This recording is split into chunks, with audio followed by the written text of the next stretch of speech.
제가 봉독합니다. 여호와께서 말씀하신 대로 사라를 돌보셨고 여호와께서 말씀하신 대로 사라에게 행하셨으므로 사라가 임신하고 하나님이 말씀하신 시기가 되어 노년의 아브라함에게 아들을 낳으니 아브라함이 그에게 태어난 아들 곧 사라가 자기에게 낳은 아들을 이름하여 이삭이라 하였고 그 아들 이삭이 난 지 8일 만에 그가 하나님이 명령하신 대로 할례를 행하였더라.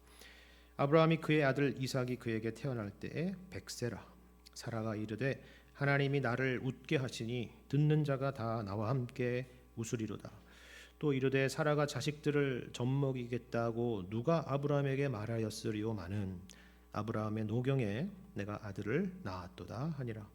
아이가 자라매 젖을 떼고 이삭이 젖을 떼는 날에 아브라함이 큰 잔치를 베풀었더라. 사라가 본즉 아브라함의 아들 애굽 여인 하갈의 아들이 이삭을 놀리는지라. 그가 아브라함에게 이르되 이 여종과 그 아들을 내쫓으라. 이 종의 아들은 내 아들 이삭과 함께 기업을 얻지 못하리라 하므로 아브라함이 그의 아들로 말미암아 그 일이 매우 근심이 되었더니 하나님이 아브라함에게 이르시되 내 아이나 내 여종으로 말미암아 근심하지 말고 사라가 내게 이른 말을 다 들으라. 이삭에게서 나는 자라야 내 씨라 부를 것임이니라.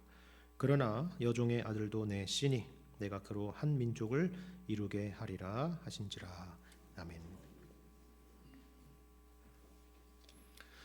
오늘 함께 읽은 본문의 말씀은 드디어 하나님께서 아브라함에게 약속하셨던 아들 이삭이 태어난 사건을 다루고 있습니다.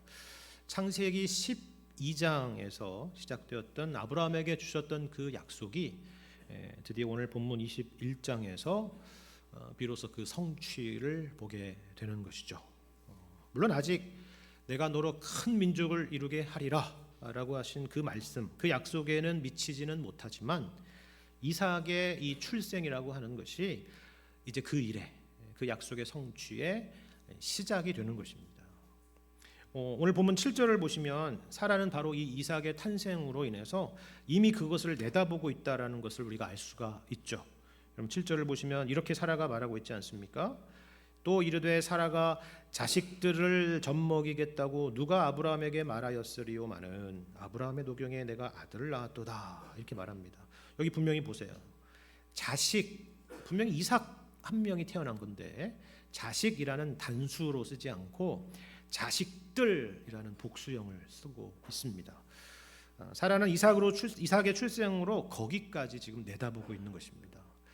약속을 받은 지 무려 25년이라고 하는 긴 시간이 지나서야 이런 일이 있었지만 이삭의 출생은 마치 그 모든 엄청난 시간들을 마치 아무것도 아닌 것처럼 그렇게 만드는 것이죠.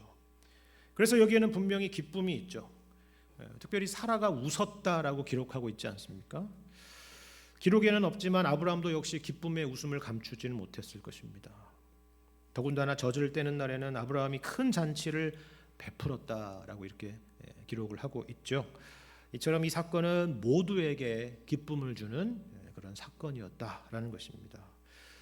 우리가 하나님이 누구시냐라고 할 때에 우리가 이 오늘 본문의 말씀에서 분명히 확인할 수 있는 것은 뭐냐면 하나님은 마침내 우리에게 기쁨을 주시는 분이시다라는 것입니다.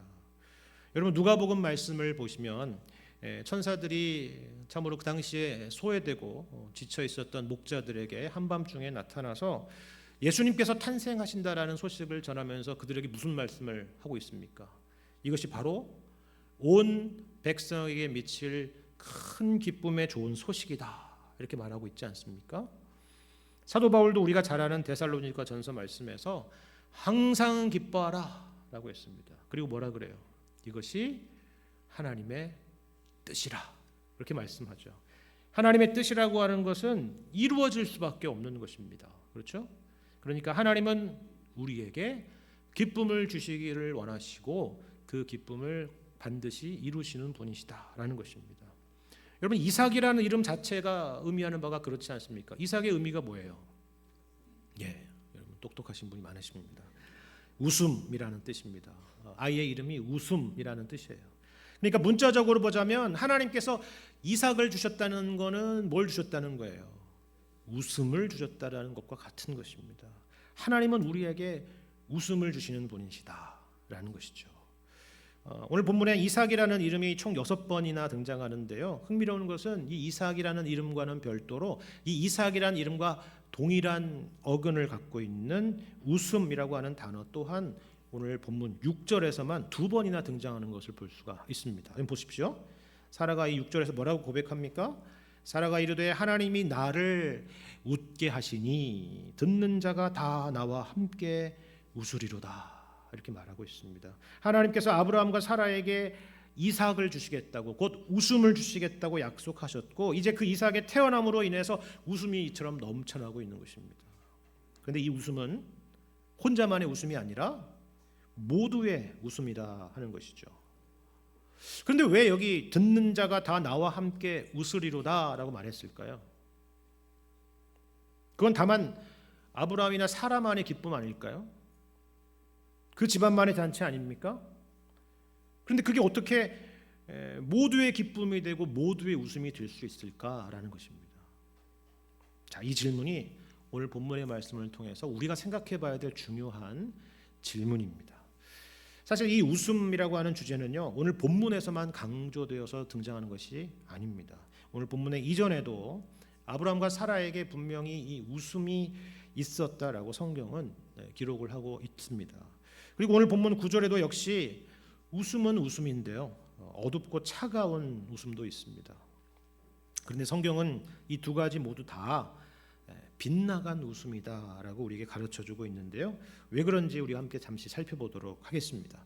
여러분 먼저 이전에 있었던 아브라함과 사라의 웃음을 함께 살펴보시죠. 우리 창세기 17장 말씀을 함께 보시면요. 창세기 17장 15절 이하에 여기에 바로 아브라함의 웃음이 있습니다. 15절입니다. 하나님이 또 아브라함에게 이르시되 내 아내 사레는 이름을 사레라 하지 말고 사라라 하라. 내가 그에게 복을 주어 그가 내게 아들을 낳아주게 하며 내가 그에게 복을 주어 그를 여러 민족의 어머니가 되게 하리니 민족의 여러 왕이 그에게서 나리라. 아브라함이 엎드려 웃으며 마음속으로 이르되 100세 된 사람이 어찌 자식을 낳을까? 사라는 90세니 어찌 출산하리요? 하고 아브라함이 이에 하나님께 아뢰되 이스마엘이나 하나님 앞에 살기를 원하나이다. 하나님이 이르시되 아니라 내 아내 사라가 내게 아들을 낳으리니 너는 그 이름을 이삭이라 하라. 내가 그와 내 언약을 세우리니 그의 후손에게 영원한 언약이 되리라. 그렇게 말씀하죠. 여기 17절에 분명히 아브라함의 웃음이 있죠. 누가 봐도 이 웃음이 어떤 웃음인지 잘 아실 것입니다. 기쁨의 웃음과 감사의 웃음이 아니라 그걸 어떻게 믿을 수가 있겠습니까? 라고 하는 그런 의심의 웃음을 보는 것입니다. 물론 여기에는 합리적인 이유가 있습니다. 그저 나는 하나님을 안 믿어요, 불신합니다, 이런 게 아니라 합리적인 상황이 있는 거잖아요. 뭐예요? 아브라함이 지금 말하는 것처럼 100세의 아브라함이고 90세의 사라에게서 어떻게 무슨 아이를 출산할 수 있겠느냐라는 생각인 것입니다. 이거 말도 안 되는 일이죠. 적당한 약속이라면 믿을 수 있을 거예요. 만약에 결혼한 지 얼마 안 되고 젊은 나이에 그저 불임의 문제를 겪고 있는 그런 부부라 한다면은 믿습니다. 그렇게 할 수 있을 겁니다. 그런데 이거는 가능성 자체를 논할 수 있는 수준이 아니라는 것이잖아요. 그죠? 근데 중요한 것은 이 약속을 사람이 아니라 하나님께서 약속하시는 일 아닙니까? 그러니까 아브라함이 어떻게 해요? 여기 17절에 보는 것처럼 아브라함이 죄송합니다. 엎드려, 그죠? 엎드려. 감히 얼굴을 들고 웃지 못하고 엎드려서 웃고 마음속으로 이런 말을 하는 것입니다. 부창부수라는 말이 있죠. 부부는 똑같다라는 말입니다. 이렇게 닮은 꼴이 있을까요? 여러분 이번에는 사라를 보시길 바랍니다. 몇 주 전의 말씀이니까 혹시 기억하시는 분이 있을 텐데요. 우리 한 장을 다음 장을 넘겨 주시면 창세기 18장 9절 이하의 말씀에 여기에는 사라의 웃음이 있습니다.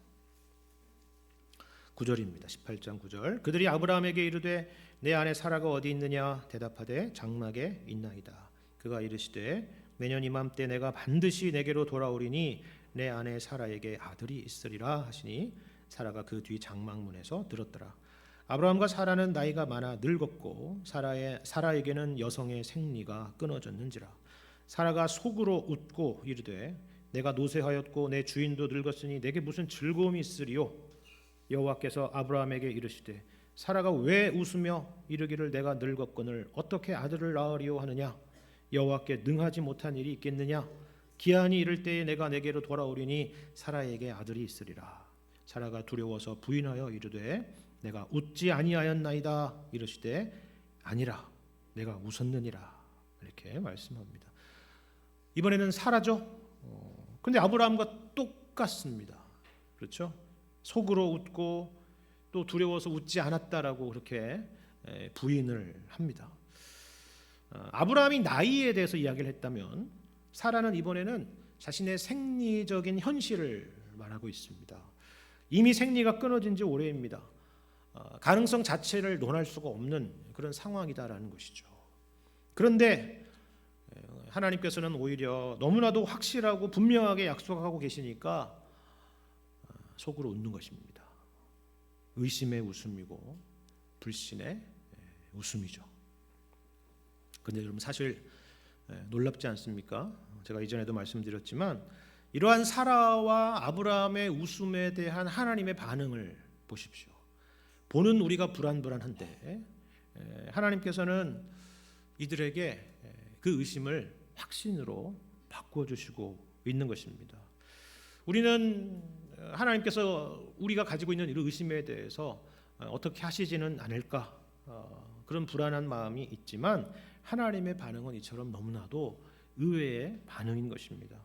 그들에게 도리어 확신을 주시고 그 웃음을 진짜의 웃음으로 바꿔주시겠다라고 약속을 하시는 것이죠. 그래서 하나님이 주신 이름이 뭐라고요? 이삭입니다. 웃음이죠. 여러분 이건 어떤 의미일까요? 우리는 신앙생활을 참 너무 경직되게 할 때가 있습니다. 유교적인 엄숙주의에 빠져 있을 때가 있죠. 감히 하나님 앞에서 의심을 하다니, 그죠? 어떻게 믿는 사람이 의심을 할 수가 있는가? 이런 생각을 할 때가 있습니다. 그리고 그런 의심 자체를 하지 않는 것이 신앙이 좋은 것이다라고 생각을 할 때가 있죠. 아니면 반대로 모든 것을 의심하는 회의주의에 빠져서 아예 교회와 신앙에 등을 돌리는 사람들도 있습니다. 하지만 그 어떤 것도 성경적인 답이 아닙니다. 성경이 우리에게 요구하는 자세는요, 바로 아브라함과 사라와 같은 그런 정직한 자세입니다. 욥과 같은 자세고 또 시편 기자들과 같은 자세입니다. 의심을 억지로 잠재우는 것이 아니고 또 의심에 질식되는 것도 아닙니다. 의심을 가지고 하나님 앞에 정직하게 나아가는 것이죠. 방금 살펴본 아브라함과 사라 이야기의 공통점이 무엇인지 아십니까? 아브라함과 사라가 하나님을 찾은 것이 아니라 하나님께서 이 둘을 친히 찾아오셨다라는 사실입니다. 모든 것을 아시는 하나님께서 이들이 의심 가운데 휩싸여 있다는 것을 아시고 이들 앞에 나타나셨다라는 것이죠. 우리에게도 마찬가지입니다. 여러분 계시록 3장의 말씀을 보면 라오디게아 교회에 대해서 이렇게 말씀하잖아요. 예수님은 언제나 문 밖에서 문을 두드리고 계신다라는 것입니다. 하지만 예수님은 그렇다고 무작정 들어오시는 것이 아니라 우리가 문을 열기를 기다리고 계신다라는 것입니다. 여러분 문을 여시기를 바랍니다. 여러분의 의심과 고민과 또 수많은 질문들을 가지고 하나님의 말씀 앞에 서시고 또 기도로 나아가시기를 바랍니다. 이것이 바로 우리가 의심 가운데 있는 우리가 항상 가져야 될 자세다라는 것이죠. 우리의 의심의 웃음을 진짜 웃음으로, 불신의 웃음을 확신의 웃음으로 바꾸어 주실 것입니다. 이런 의심의 웃음 말고 또 다른 빗나간 웃음이 있는데요. 오늘 본문 9절에 있습니다. 여러분 9절을 보시면 하갈의 아들 이스마엘이 이삭을 놀렸다라고 이렇게 기록을 하고 있습니다. 그렇죠? 제가 오늘 본문에는 웃음이라는 단어가 많이 등장한다고 했는데요. 여기 이 놀렸다라고 하는, 조롱했다라고 하는 이 단어도 이 웃음이라고 하는 단어와 동일한 어근을 갖고 있는 그런 단어입니다. 자, 그렇다면 어떤 종류의 웃음이었을까요? 우리는 본문만 가지고서는 정확히 어떤 상황인지를 유추하기가 쉽지가 않죠. 그런데 여기에는 뭔가 부적절한 행동이 있었을 것이다라는 것은 누구나 추측할 수가 있습니다. 나중에 신약성경 갈라디아서 4장을 보시면요, 사도 바울은 이 이스마엘이 취했던 행동이라는 것이 이삭을 핍박하고 박해하는 것이다라고 그렇게 설명을 하기도 합니다. 이처럼 이스마엘의 웃음과 행동이라는 것이 정확히 무엇인가 하는 것을 우리는 잘 알지 못하지만 한 가지 분명한 것은 말씀드린 것처럼 여기에는 뭔가 부정적인 의미가 담겨 있다는 사실입니다. 더군다나 11절의 아브라함조차도 이러한 행동을 가볍게 보지 않고 매우 심각하게 근심할 정도였다라고 하면은 이것은 뭔가 문제가 있다라는 것을 우리가 알 수가 있습니다. 다만 한순간의 돌발적인 행동이 아니라 어떤 지속적으로 이루어진 어떤 일일 수도 있다라는 것이죠. 자, 그런데 우리가 여기서 확인해야 될 중요한 사실은 그게 정확히 어떤 행동이었느냐 하는 것이 아닙니다. 그건 우리가 알 수 없다 그랬죠. 오히려 이런 이스마엘의 이와 같은 행동이 과연 어디에서 비롯된 것일까? 무슨 동기와 의도를 가지고 있었던 행동이었을까 하는 것을 생각해 볼 필요가 있다는 것입니다. 우리가 이 질문에 대해서, 이 궁금한 부분에 대해서 단서를 찾아볼 수 있는 것은요, 8절에 나와 있는 것처럼 이때가 언제냐 하면은 이삭이 젖을 떼었을 때라는 사실입니다. 그러니까 보통 2살에서 3살 때쯤으로 그렇게 추측을 하는데요. 반면에 이스마엘의 나이는 대략 청소년기의 나이였을 거다 이렇게 추측을 합니다. 그러니까 이러한 행동은 이스마엘이 이삭보다 더 크고 더 힘이 세기 때문에 가능한 일이었다는 거죠. 그렇죠. 당연히 그렇지 않겠습니까? 이제 막 젖을 땐 이삭이 형 이스마엘을 괴롭히지는 않았을 거 아니에요, 그죠? 그렇습니다. 물론 우리는 크다 보면 나이 많은 형이 동생과 장난도 치고 또 괴롭히기도 하고 그럴 때가 있죠. 당연히 그렇지 않습니까? 잘했다는 것이 아니라 그걸 그 정도로 심각하게 볼 문제냐, 이런 생각을 우리는 할 수 있다라는 것입니다. 이게 그렇게 심각한 문제야? 이걸 하갈을 쫓아낼 정도로 그렇게 심각한 문제였어? 라고 생각할 때가 있다는 거예요. 그런데요, 이거는 단지 형 이스마엘과 어린 동생 이삭만의 문제가 아니었다라고 하는 단서가 바로 여기 9절에 있습니다. 좀 잘 보십시오. 흥미로운 것은 21장 전체에 이스마엘이라고 하는 이름은요, 단 한 번도 등장하지가 않아요. 대신에 여러분 여기 9절만 우리 한정돼서 본다면 이스마엘을 표현하는 특별한 표현을 보십시오. 뭐라고 되어 있습니까? 그렇죠. 이스마엘이라고 하는 이름 대신에 하갈의 아들이라고 되어 있습니다. 여러분 이게 무슨 말일까요? 당연히 이스마엘이 하갈의 아들이죠. 그런 의미가 아니라 사실 이것은 다만 이스마엘이라는 형의 조롱의 웃음만이 아니라 하갈의 조롱의 웃음이었다라는 것을 볼 수가 있는 것입니다. 자, 이 조롱이나 놀림을 한번 생각해 보십시오. 이 놀림이나 조롱이라는 건 과연 뭘까요? 우리는 보통 누가 누구에게 놀리고 조롱합니까? 없는 사람이 있는 사람을 조롱하지는 않죠. 힘 없는 사람이 힘 있는 사람을 조롱하는 경우는 없습니다. 물론 속으로 그럴 수는 있지만 겉으로 행동으로 그렇게 하기는 어렵습니다. 항상 그 반대 아닙니까? 자기가 뭔가를 가졌다고 생각할 때 힘이 있고 재력이 있고 능력이 있는 사람이 그렇지 않은 사람을 조롱하는 법입니다. 그러니까 이것은 하갈이 사라를 그리고 어린 이삭을 그렇게 봤다라는 것입니다. 왜 그랬을까요? 당연하죠. 하갈에게는 이스마엘이 있었기 때문입니다. 사라에게 자식이 없었을 때부터 이스마엘은 아브라함의 유일한 아들로서 존재하고 있었고 또 이삭이 태어났어도 이스마엘이 그보다 한참이나 형이라는 것 때문에 거기서 오는 조롱인 것입니다. 자, 어떻게 그럴 수가 있지? 그런 생각이 들지만 그러면 하갈은 그러면 사라는 달랐을까요? 사라의 기쁨과 여기 등장하는 웃음이 전부 신앙적인 것이다라고 우리가 말할 수 있느냐라는 것입니다. 거기에는 분명히 이러한 원수 같은 하갈을 이겼다는 승리의 웃음도 있지 않았을까요? 당연히 그랬을 것입니다. 자, 그렇다면 우리는 어떻습니까? 우리가 이 땅에서 꿈꾸는 웃음이라고 하는 것이 사실 이와 같은 웃음 아닙니까? 우리가 성공하고자 하는 욕망, 자식에 대한 욕심, 그리고 인생 역전에 대한 꿈. 제가 예전에 우리나라에 로또라는 복권이 처음 등장했을 때, 지금도 그 표현이 있는지 모르겠어요. 딱 네자 사자성어가 있잖아요. 뭔지 아세요? 인생 역전. 그렇죠. 내가 그동안 얼마나 돈 때문에 서름을 당하고 멸시를 당하고 했는데 내가 이거 하나로 역전할 수 있겠다라는 그런 마음, 그런 심리를 잘 표현하는 것입니다. 물론 이런 여러 가지 인간적인 성취나 노력들에 대해서는 그런 개인적인 성취감도 있겠지만 꼭 그런 것만 있겠냐는 거예요. 여기 우리의 숨겨진 죄성은 정말 없습니까?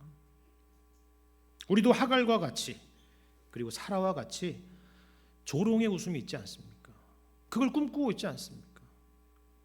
승리의 웃음, 누군가를 이겼다라는 웃음, 이제 나도 당당하게 어깨 펴고 떳떳하게 다닐 수 있겠다라는 웃음.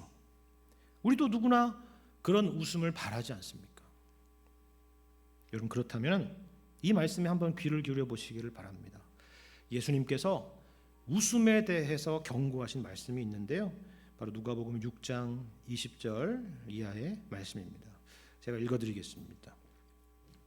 예수께서 눈을 들어 제자들을 보시고 이르시되 너희 가난한 자들은 복이 있나니 하나님의 나라가 너희 것이며 지금 줄인 자는 복이 있나니 너희가 배부름을 얻을 것이며 지금 우는 자는 복이 있나니 너희가 웃을 것이며 인자로 말미암아 사람들이 너희를 미워하며 멀리하고 욕하고 너희 이름을 악하다 하여 버릴 때에는 너희에게 복이 있도다.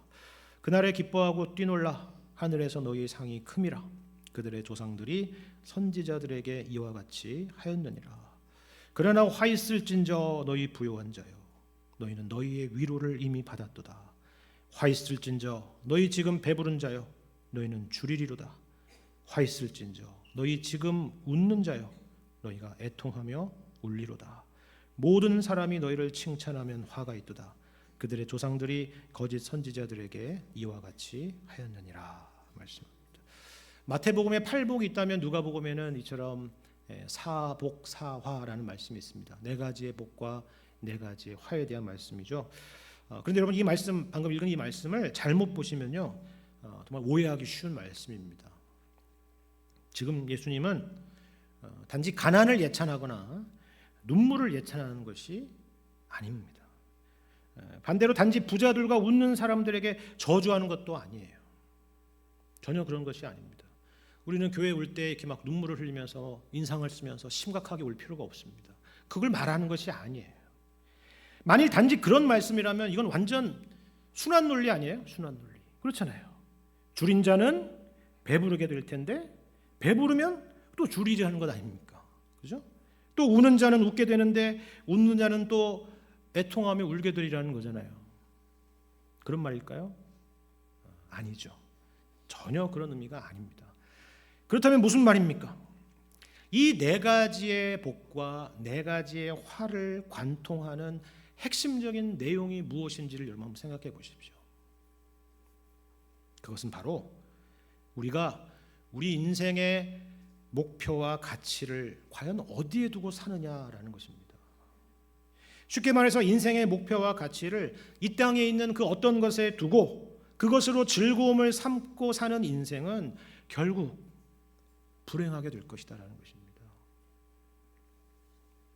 하지만 우리 인생의 목표와 가치를 예수님에게 두는 자들은 비록 지금 가난하고 지금 줄이고 지금 물고 지금 박해를 받는다라고 할지라도 그러한 현실이 우리를 궁극적으로 무너뜨릴 수 없으리라라는 것입니다. 그러니까 도리어 기뻐하고 뛰놀라라는 것이죠. 웃으라는 거예요. 하늘에서 너희의 상이 크리라는 것입니다. 여러분, 이런 맥락에서 다시 오늘 본문으로 한번 돌아와 보십시오. 오늘 본문의 말씀에서 흥미로운 사실 하나가 있는데요, 한번 생각해 보세요. 사실 어떻게 보면 아브라함이 부름을 받았을 때부터 오늘 본문에 이르기까지 이 창세기의 전체의 흐름은 주로 이삭의 출생 이 하나만 바라보고 여기까지 왔다고 해도 과언이 아니지 않습니까? 그것이 전부의 이야기는 아니라 할지라도 그렇게 큰 흐름을 가지고 여기까지 끌고 온 거잖아요. 그렇죠. 그리고 마침내 오늘 본문 창세기 21장에서 이삭이 태어난 내용을 다루고 있습니다. 그런데 여러분 오늘 본문 말씀을 보세요. 그런 흐름에 비하면, 그런 기대에 비하면 너무나도 초라한 본문 아닙니까? 이삭의 출생에 대해서 고작 8절을 할애하고 있습니다. 더군다나 그 내용이 너무나도 기대에 미치지를 못하죠. 극적이지도 않고 화려하지도 않습니다. 이삭이 막 나오고 있을 때 온 가족이 막 거기에 집중하고 막 환호하고 이런 내용이 하나도 없어요. 그저 이삭이 출생했다는 이야기입니다. 여러분 이게 어떤 의미일까요? 우리가 이삭이라는 이 한 아이에 초점을 두고 있을 때 오히려 이삭은 조연으로 사라지고 그것보다 더 중요한 것에 우리의 시선을 모아가고 있다는 사실입니다. 그게 뭘까요? 여러분 오늘 본문에서 무엇을 강조하고 있는지 여러분이 한번 찾아보시길 바랍니다. 1절과 2절 두 절의 말씀만 봐도 알 수 있는 강조예요. 보십시오. 이런 말씀입니다. 여호와께서 말씀하신 대로 사라를 돌보셨고 여호와께서 말씀하신 대로 사라에게 행하셨으므로 사라가 임신하고 하나님이 말씀하신 시기가 되어 노년의 아브라함에게 아들을 낳으니 라고 말씀합니다. 자 보세요. 여기 두 절에 벌써 3번이나 강조하고 있잖아요. 그죠? 이삭이 중요한 것이 아니라 하나님이 중요하다라는 것입니다. 하나님은 말씀하신 것을 반드시 신실하게 지키시는 분이다라는 사실을 아는 것이 중요하다라는 것입니다. 여러분 이어지는 말씀도 마찬가지 아니에요? 여러분 3절에서 이삭이라고 이름한 이유가 무엇이었습니까? 부모가 그렇게 지은 것이 아니잖아요.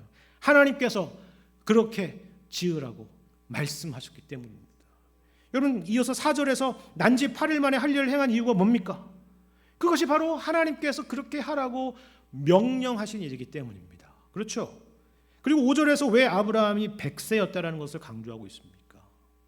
그것은 하나님께서 아브라함이 99세 때에 내년에 아들이 있을 것이다 라고 그렇게 말씀하셨기 때문이죠. 그렇죠? 다 무슨 말이에요? 하나님은 약속에 신실하신 분이시다. 그 말씀을 지키시는 분이시다라는 것입니다. 우리의 믿음이 진정으로 어디를 향하여 가고 있어야 되는지를 우리에게 가르쳐주는 말씀이죠. 여러분 이게 우리에게 어떤 의미인지 아시겠습니까? 저는 이 자리에 계신 여러분들이 각각 어떤 신앙의 단계에 있는지 잘 모릅니다. 어떤 분들은 이제 막 예수님에 대해서 믿고 따르게 되신 분들도 계실 거고요. 또 어떤 분들은 예수님을 여전히 믿고 사는데도 아브라함과 사라가 그러했던 것처럼 인생의 고단함을 경험하는 분도 계실 것입니다. 하지만 어떤 단계, 어떤 상황이 있든지 상관없이 우리에게 중요한 것은 하나님은 약속에 신실하신 분이시다라는 사실입니다. 우리를 부르시고 우리를 구원하신 하나님이 우리를 끝까지 책임지시겠다라는 말씀이에요. 어떤 약속을 하셨습니까? 성경에는 수많은 약속이 있죠. 그 중에서 예수님이 하신 이 말씀을 또 한번 기억해 보시길 바랍니다. 요한복음 6장 39절과 40절 말씀에 이렇게 예수님이 말씀하십니다. 나를 보내신 이의 뜻은 내게 주신 자 중에 내가 하나도 잃어버리지 아니하고 마지막 날에 다시 살리는 이것이니라. 내 아버지의 뜻은 아들을 보고 믿는 자마다 영생을 얻는 이것이니 마지막 날에 내가 이를 다시 살리리라 하시니라 라는 말씀입니다. 그렇습니다. 우리가 이 약속 가운데 있다는 거죠. 이 자리에 계신 여러분들, 예수님을 믿는 여러분들이 바로 이 약속 가운데 있다는 것입니다.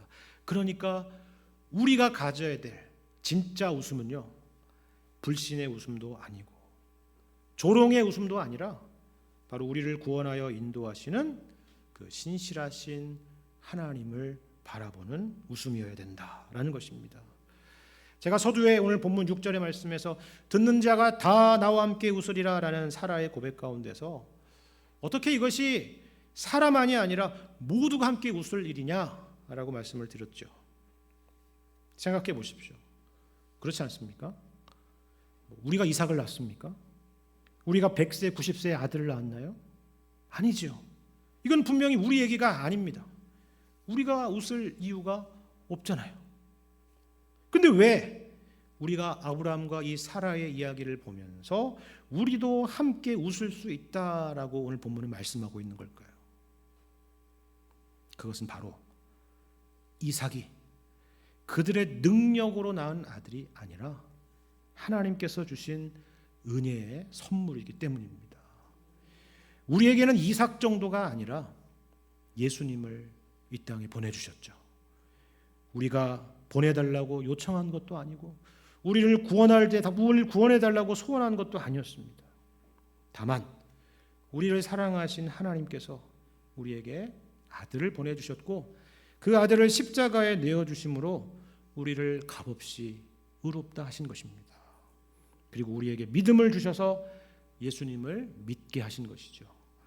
그리고 하나님이 우리 중에 그 누구도 잃어버리지 아니하고 마지막 날에 다시 살리리라 그렇게 약속을 하신 것입니다. 물론 우리는 그날이 언제 있는지 모릅니다. 하지만 오늘 말씀을 통해서 하나님은 분명히 그 약속에 신실하신 분이시다는 것을 강조하고 있죠.